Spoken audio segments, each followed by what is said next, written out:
accused him of working against UKIP ever since the general election. Well, we couldn't get hold of any of the MEPs this morning, probably because they're all in that meeting. But we're joined now from Cardiff by the party's leader in Wales, Neil Hamilton.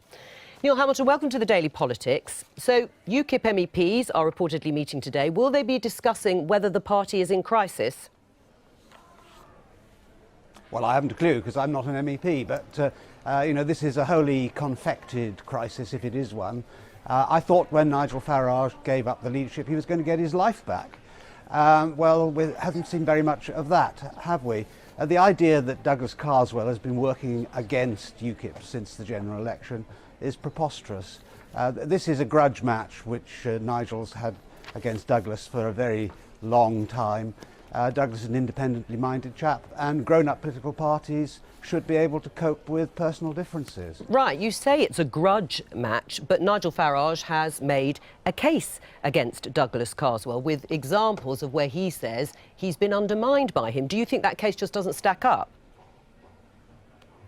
Well, he could probably make the same case against me, couldn't he? Because Douglas and I have both had differences of opinion with Nigel. The idea that Douglas Carswell doesn't agree with UKIP's policy on immigration is absurd and disproved by the reality and the facts.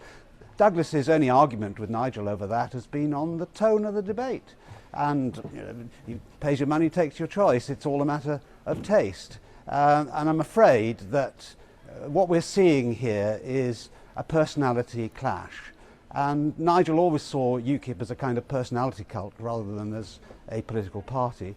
Now that he's no longer the leader, I think it's outrageous that he should seek to destabilise the nascent leadership of his successor, Paul Nuttall, in this way. Right. If you've got differences of this kind, you should keep them within the bounds of the party and not publish them in national newspapers as a direct challenge, in effect, to the leadership. According to Nigel Farage, though, Douglas Carswell has openly admitted that he wanted to neutralise both UKIP and Mr Farage in the referendum campaign. If that's the case, is it really acceptable for him to behave like that, given he's UKIP's only MP? Well, the reality was that Nigel Farage was never going to, or any organisation he was involved in, was never going to get the official designation for the no campaign in the referendum, because nobody else in other parties would work with Nigel. Whether that's fair or not is another matter. But shouldn't Douglas Carswell have joined the Leave.eu campaign? But shouldn't he have joined the Leave.eu campaign rather than going with the mainstream Vote Leave? Well, Douglas took the view that in order to fight the referendum campaign, we needed the broadest possible base of support across the political spectrum, and that was obvious, I think, to even the meanest intellect.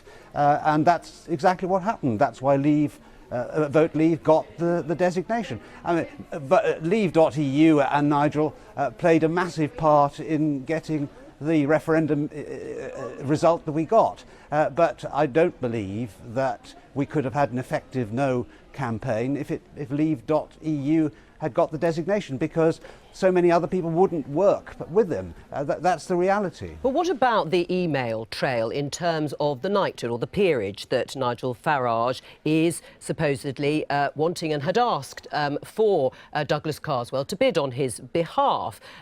Does the email trail not show that he did everything, Douglas Carswell, to stop that happening? No, it's not a peerage for Nigel Farage that we want. It's peerages for UKIP. We've got 4 million votes in the last general election and only got one MP elected. Last night in the House of Lords, you had 100 Liberal peers voting against the government and against Brexit. But wouldn't he be a good contender, Nigel Farage, as the former leader of the party? So the House of Lords is a hugely... No, yeah, of course, Nigel would be top of the list. But it mustn't be seen in these personality terms. It's UKIP as a political party that deserves these peerages. And yes, I would say Nigel deserves a peerage. In fact, I've said he should get a dukedom for the role that he's played in getting us out of the EU as the most important ingredient in the long-term campaign to achieve this result. Right. But I think all this pettifogging nonsense about a meaningless bauble like a knighthood is just making him look ridiculous. Right. What about the NEC? Because it's the ruling executive that will make the decision about Douglas Carswell's future. What do you think they'll do? Because Douglas Carswell probably has enemies on the NEC. It's not just Nigel Farage he disagrees with. Yeah, I mean, the issue is did Douglas try to stop UKIP getting peerages that it deserves? And the answer to that is unambiguously no, in my view. I know Douglas well enough to be able to say that with confidence. So I'm not expecting there to be any repercussions for Douglas from the NEC. I don't know, obviously, what evidence, so-called, is going to be put in against him, but we'll see. Neil Hamilton, thank you very much.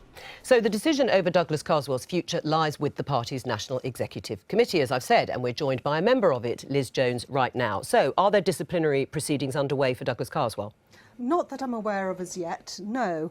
And we have to take a very pragmatic approach with regard to the difficulties between Nigel and Douglas, because in May of this year, there are going to be the local council elections, and our focus must be upon presenting unity, good local policies, strong candidates and a solid foundation so that the public will vote for UKIP again. Who do you blame then for this grudge match, to use Neil Hamilton's words, this sort of battle between these two men?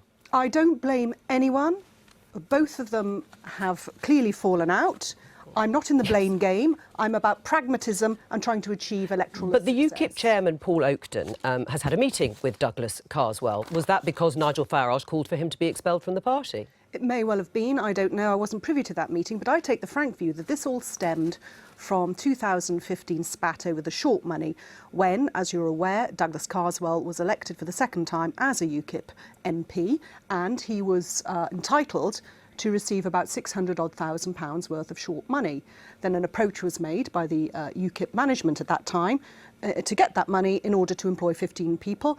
Douglas said no, and then Nigel, very cleverly I thought, called his bluff and said, OK, we won't take 1 penny of the taxpayers' money. And then a compromise was reached. So I think from that point onward, there has been difficulty in their relationship. And that's going to be an ongoing situation. I've just heard that Aaron Banks, the UKIP donor, although I'm not sure he's given much money recently, is called to the next meeting of the NEC. Why?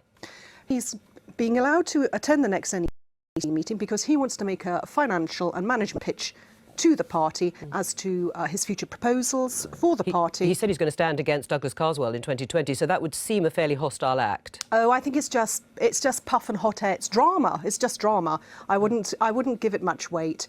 But what Douglas needs to do, he needs to be in place. He needs to be focusing on the May local elections because in Tendring District Council, where he is based, we have over 20 UKIP councillors. So is Aaron Banks bidding to be chairman? He may well be. I think that's his aim. He would like to be chairman, and he's going to come and pitch to us his management strategy and his financial strategy for the future of the party. Right. Is Douglas Carswell still an asset to the party? I would say, as I said earlier, I'm entirely a pragmatist. But is he an asset to the party, in your view? In my view, he is an asset until we find out what the results are of the local elections in May 2017. As I said earlier, in his area, in Tendring, there are over 20 UKIP councillors. I would hope that we will improve on those numbers and improve generally throughout Essex. So it's a test. I mean, it's a test always for all politicians. Is he going to be invited to this meeting of the NEC? Yes, he's going to be invited. Where Aaron Banks is going, Douglas Carswell? Yes. Oh, right. So they're all going to be at this meeting? Yeah, I think he should be there. Right. To hear what Aaron says. Right. You're going to invite him, are you? Well, he should be there. He's our parliamentary representative. He's entitled to come along. Was it a sort of sign of betrayal when Douglas Carswell joined Vote Leave, the official campaign to leave the EU, rather than Leave.eu? Well, from what I remember, casting back through my memory, I understand that Vote Leave was actually the first launched body, because I remember they set up a huge telephone call centre in Westminster. So they started first. Then you had Aaron Banks started with In the Know. Sure. Then that became Grassroots Out. Then that became Leave.eu. I mean, I know the history, yeah, but sure. You know, was it a betrayal of Douglas Carswell to join Vote Leave rather than Leave.eu? Well, it's his choice. I wouldn't say it's a betrayal. I know that, but how is it viewed in the party? Well, as I say, I take an entirely pragmatic choice and view of things.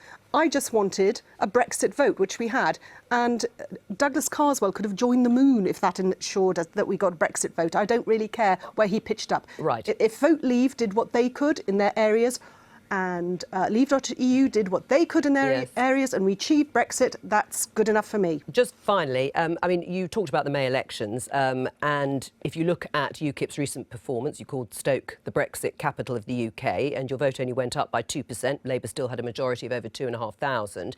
I mean, it's true, if UKIP can only achieve a 2% swing, you won't win any seats in 2020, will you? I can't possibly comment. I don't know. Well, I cannot you read the can't. future. No, I cannot read the future. We don't. You didn't, frankly, have the balls to put country before party.